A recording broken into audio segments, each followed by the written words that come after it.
sa simple pagtulong mo, mayroong buhay na naisasalba, mayroong pamilyang umaangat. The Senate is now constituted. At ito ang mismong Chinese Coast Guard na Napakinggan ni PBBM. 6 na milyong balot ang gagamitin. Sa A to Z, kumpleto tayo.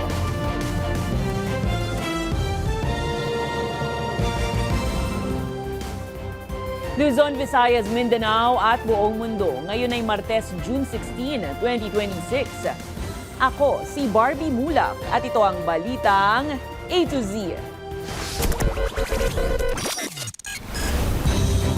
Senator Alan Peter Cayetano naghain ng petisyon sa Korte Suprema upang kilalanin na siya pa rin ang Senate President. Let's see. No, I don't want to comment on that. Senate President Pro Tempore Sherwin Gatchalian, tikom ang bibig kung iluluklok siya bilang Senate President sa special session ng Kongreso sa Miyerkules.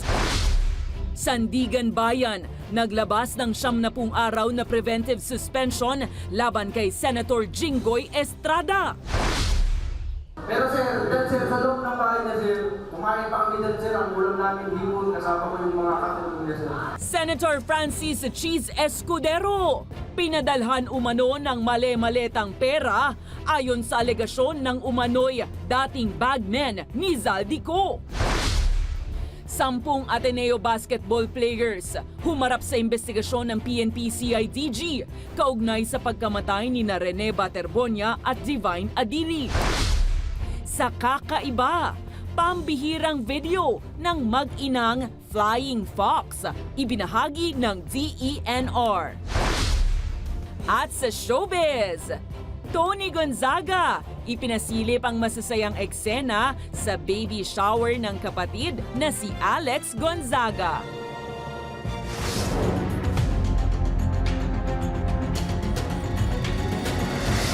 Magandang gabi, pambungad sa ating newscast. Dumulog na sa Korte Suprema si Senator Alan Peter Cayetano upang kilalanin na siya pa rin ang Senate President. Pero kapansin-pansin na hindi lumagda sa petisyon ang dalawa niyang kaalyadong, sina Senator Joel Villanueva at Mark Villar.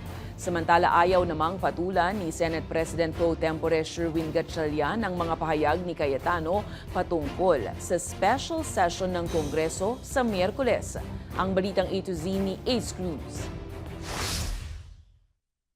Hindi sinagot ni Senate President Pro Tempore Sherwin Gatchalian kung tuluyan na siyang may luluklok bilang Senate President sa pinatawag na special session ni Pangulong Ferdinand Marcos Jr. sa Miyerkules, June 17. Let's see. No, I don't want to comment on that. Ang siguraduan niya, dumaluman o hindi si Senador Alan Cayetano at kanyang mga kalyadong senador, May quorum tayo. Ani Gatchalian, wala pa siya nakakausap sa Cayetano Block kahit si Senador Joel Villanueva na nagsabing dadalo siya sa special session. Para sa akin, importante na we approve all of these bills. Huwag natin sayangin yung special session dahil this is an opportunity sa atin na matapos yung mga nabinbin. Pero sa Facebook Live ni Cayetano, nanindigan siyang hindi pag-aksyon sa mga nakabinbing panukala ang dahilan ng pinatawag na special session ng Malacanang. This is for leadership change. Yan din nasa mind namin. So, lahat ginagawa, no? Pagsugod ng NBI, paghuli kay Bato, pag-walk out, yung napakaraming issue na binabato nila, magtrabaho, etc. But in the end, it's all about the flood control and who's guilty and how do we protect everyone, how do you protect the mastermind and how do you protect Malacanang. Martes naghain ng petisyon sa Korte Suprema si Cayetano at kanyang mga kalyadong senador upang kilalanin siya bilang Senate President pa rin. Hiniling nila na maglabas ng status quo ante-order ang SC at ideklarang null and void ang botohan sa plenaryo noong June 3 na nagluluklok kay Gatchalian bilang bagong Senate President Pro Tempore at sa mga bagong committee chairpersons. Pero kapansin-pansin na hindi kabilang sa lumagda sa naturang petisyon ni Cayetano ang kanyang mga kalyadong Senador Joel Villanueva at Mark Villar. Makilang beses nang nanindigan si Gatchalian na naaayon sa konstitusyon ang mga hakbang ng kanilang panig. Para sa balitang A to Z, Ace Cruz.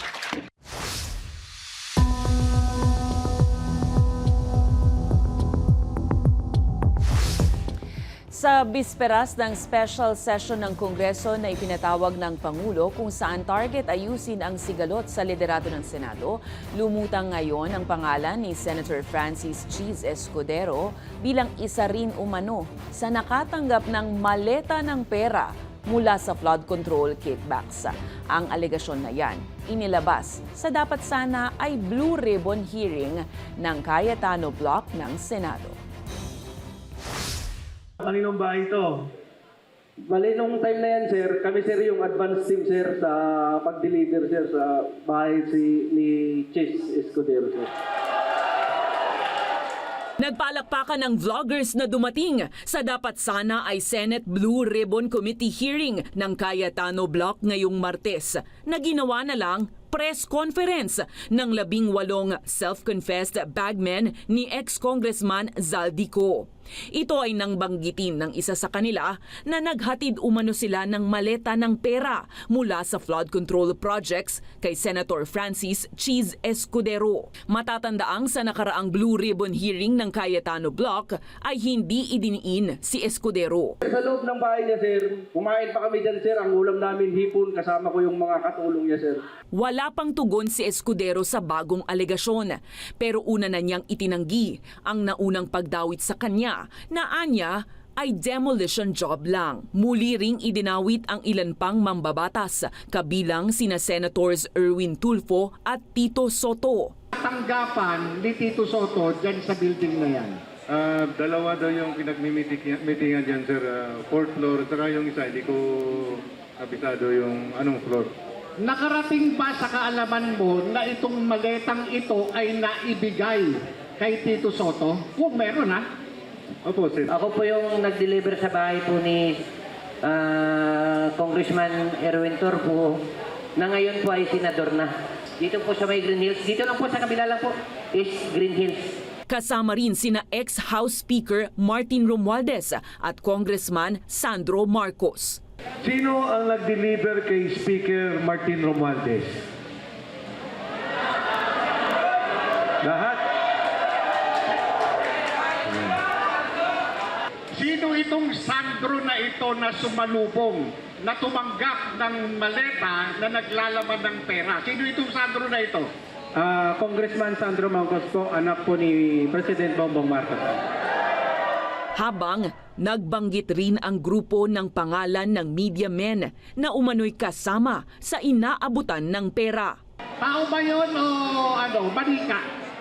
Baka manika lang yun, ha? Arnold Club po yung nasa media. Monthly po yung kwanyan, monthly po yung paper bag niyan. Yung maliit lang. Hindi naman idinawit si Senator Francis Kiko Pangilinan pero nagpakita ang bagmen ng larawan ng mga empleyado ni Zaldico sa Misibis Aviation. Kasama ang asawa ni Pangilinan na si Sharon Cuneta. Ayon kay Pangilinan, ihahabla niya ang grupo sa kasong slander dahil sa anyay paninirang ito.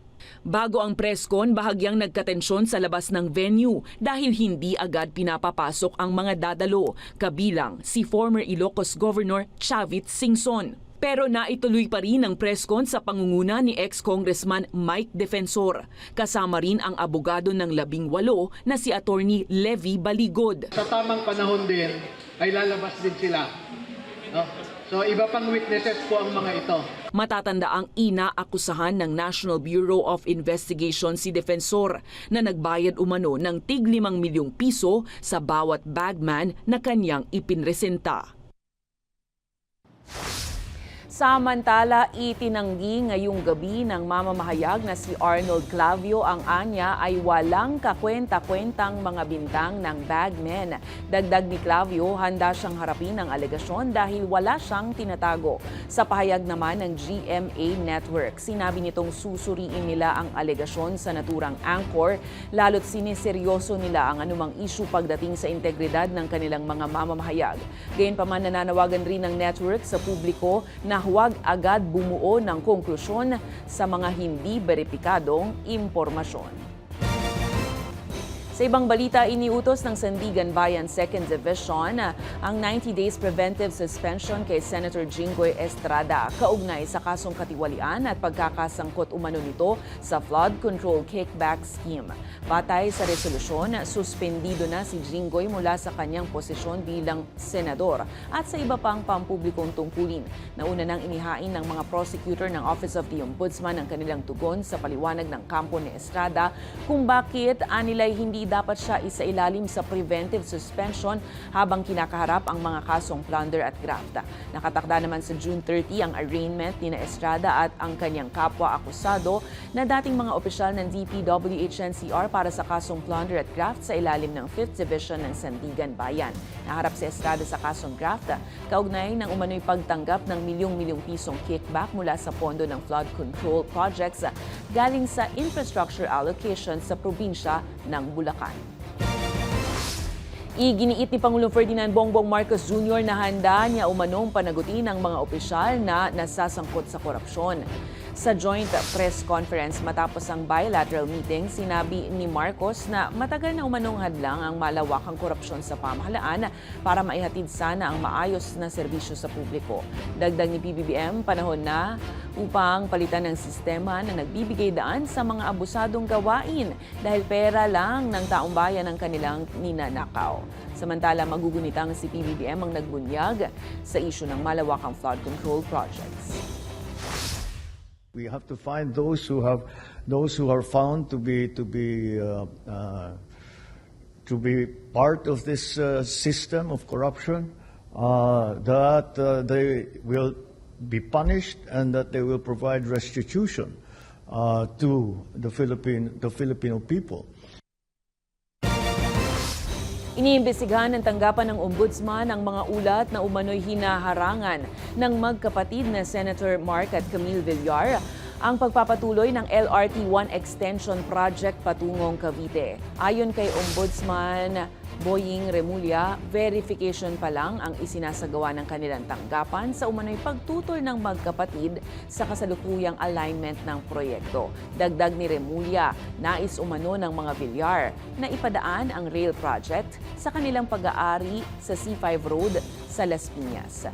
Itinanggi naman ni Senator Mark ang mga paratang sa kanilang pamilya.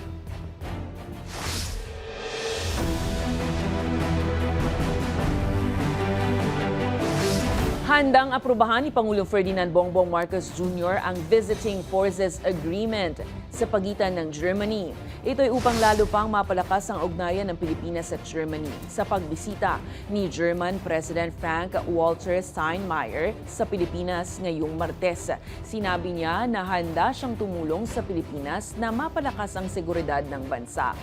Nangako naman si Steinmeier na tutulong ang kanilang bansa sa Philippine Coast Guard sa pagbabantay sa sitwasyon sa West Philippine Sea.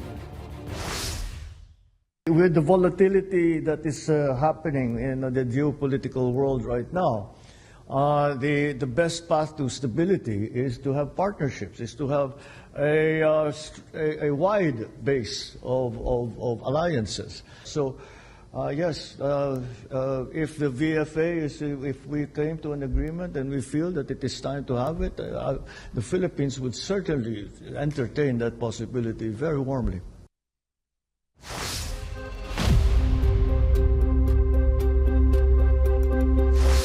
Iginiit ni House Prosecution Panel spokesperson at Lanao del Sur Representative Zia Alonto na tanging Korte Suprema lang ang makakaresolba at makakahatol sa impeachment case ni VP Sara Duterte. Ito'y matapos ang mainit na usapin sa mataas na kapulungan kaugnay sa papalapit na impeachment trial ni Duterte.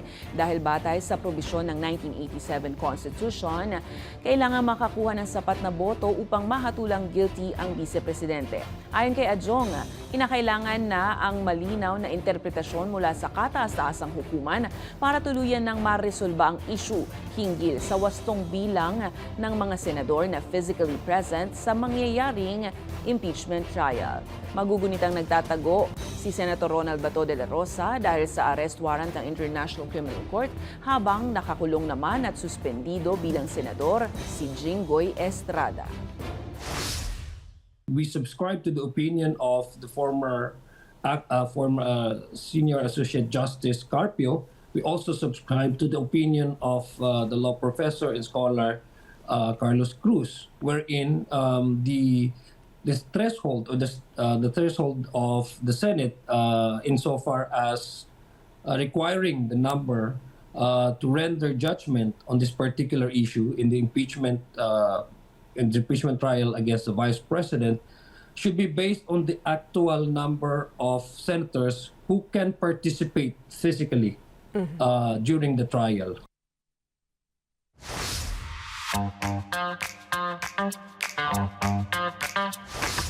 Talagang walang makapapantay sa pagmamahal ng isang ina.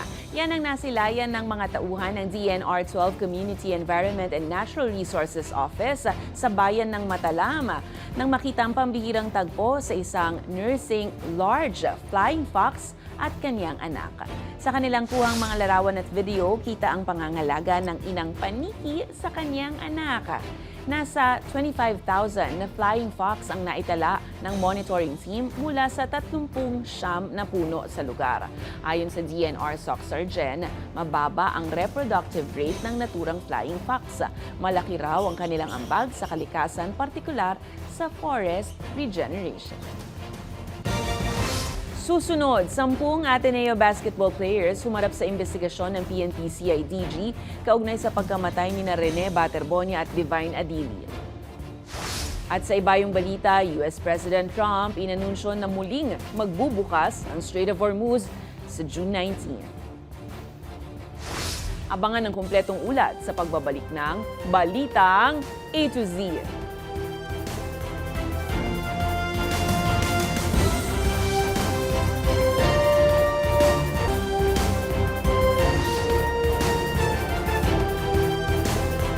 Dumating sa tanggapan ng PNP Criminal Investigation and Detection Group ang 10 Ateneo basketball players upang makipagtulungan sa investigasyon sa pagkamatay ni Rene Baterbonia at Divine Adili.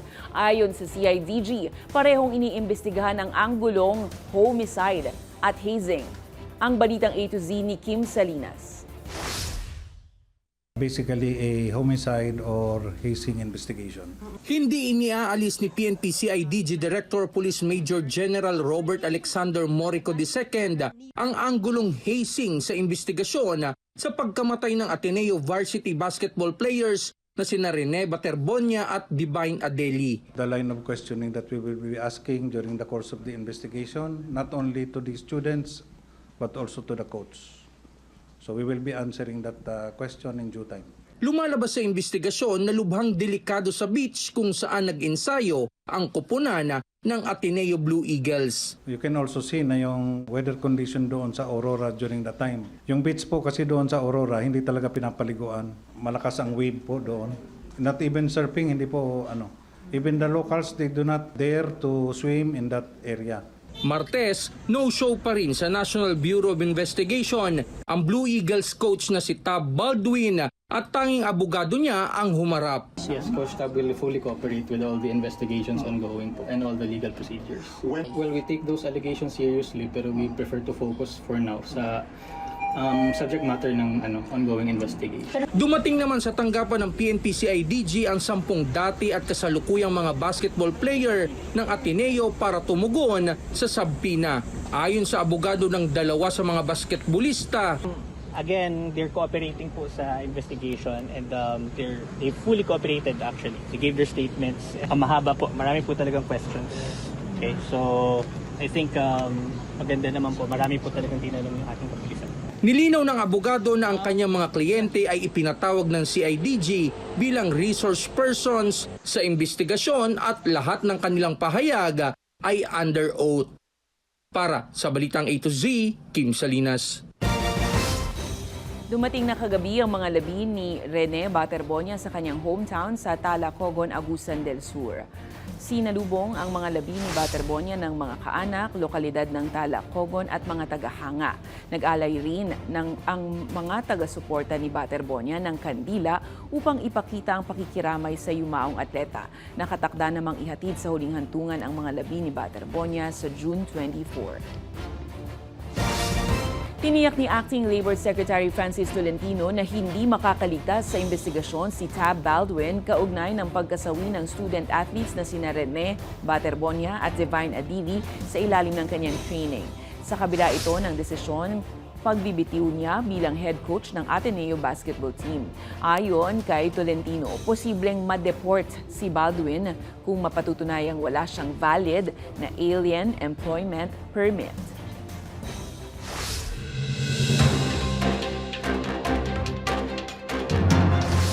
Natukoy na ng Cybercrime Investigation and Coordinating Center ang mga posibleng nasa likod ng cyber attacks sa mga website ng gobyerno. Ayon kay National Bureau of Investigation Director Melvin Matibag, nakatakda na silang magsagawa ng legal action laban sa mga person of interest. Samantala, naghain si ACT Teachers Party List Representative Antonio Tino ng resolusyon sa Kamara para paimbestigahan ang pagguho ng ginagawang gusali sa Angeles City, Pampanga. Mababatid na mahigit 60 individual ang nasawi sa naturang insidente.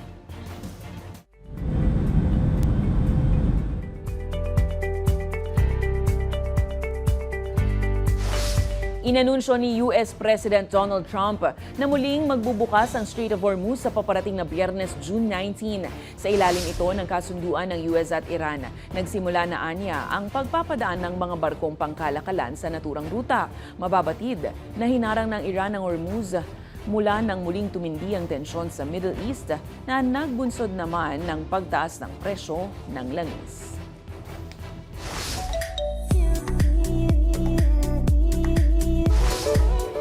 Usapang pagtatapos naman tayo, ibinahagi ng singer-actress na si Angeline Quinto ang hindi malilimutang graduation ceremony sa natapos niyang kurso sa kolehiyo. Akalain mo kahit hectic at busy ang kanyang schedule, naisingit pa rin ni Angge ang kanyang pag-aaral. Sa ibinahaging video, nakatapos ng kursong Bachelor of Science in Business Administration, Major in Marketing Management sa Immaculada Concepcion College sa Caloocan City. Aba naman, Angge, success na ang career, sumakses pa sa pag-aaral. Ang aming pagbati.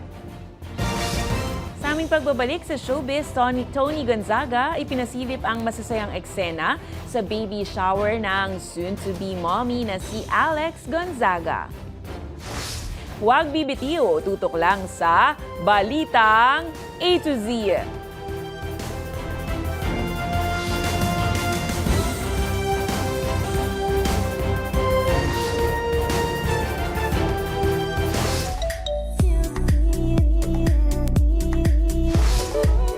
Excited na ba ang fans? Ibinahagi ni Tony Gonzaga ang masayang selebrasyon ng baby shower ng soon-to-be mommy ng kapatid niyang si Alex Gonzaga. Sa part 1 ng YouTube video, precious moment ang nasabing selebrasyon kung saan bumida ang baby shower ng magiging unang anak ng mag-asawang sina Alex Gonzaga at Mikey Morada na excited na sa pagdating ng tinagurian ni Tony Gonzaga na Baby Morada. Naging espesyal at kumpleto naman ang pagdiriwang na dinaluhan ng ilang kapamilya at kaibigan mula sa iba't ibang industriya. Dumalo rin sa baby shower sina Julia at Marjorie Barreto, V. Cortez, Congressman Luis Manzano, ang kabiyak nitong si Jessie Menjola at maraming iba pa. Congratulations!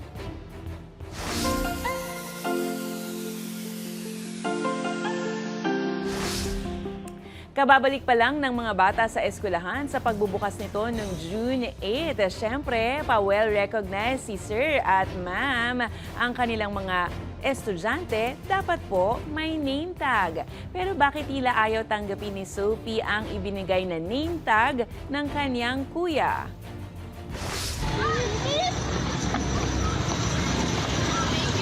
Sabi name tag mo. Bakit ayaw mo? Sophie. Jeep yarn. Ayaw mo? Isa mo na. Kunin mo na. Cute naman! Kung kayo po ay may kwentong kakaiba, mga kwento ng pag-ibig o storya ng inspirasyon at pag-asa, maaari itong ibahagi. Sumali sa ating Facebook group na Balitang A to Z. Panoorin ang replay ng ating programa at sundan ang ating social media pages. Hanapin ang Balitang A to Z. Ang ating pabaong quote of the night ngayong Martes ay mula sa political philosopher na si Niccolo Machiavelli. Ang sabi niya, makikita ang husay at katalinuhan ng isang pinuno sa uri ng mga taong kanyang pinipiling makasama at pagkatiwalaan. At yan ang mga balita at impormasyon, mga kwentong may dalang inspirasyon na tinutukan ng Balitang A to Z. Ako si Barbie Mulak, maging maalam, makialam. Magandang gabi sa'yo, Pilipinas.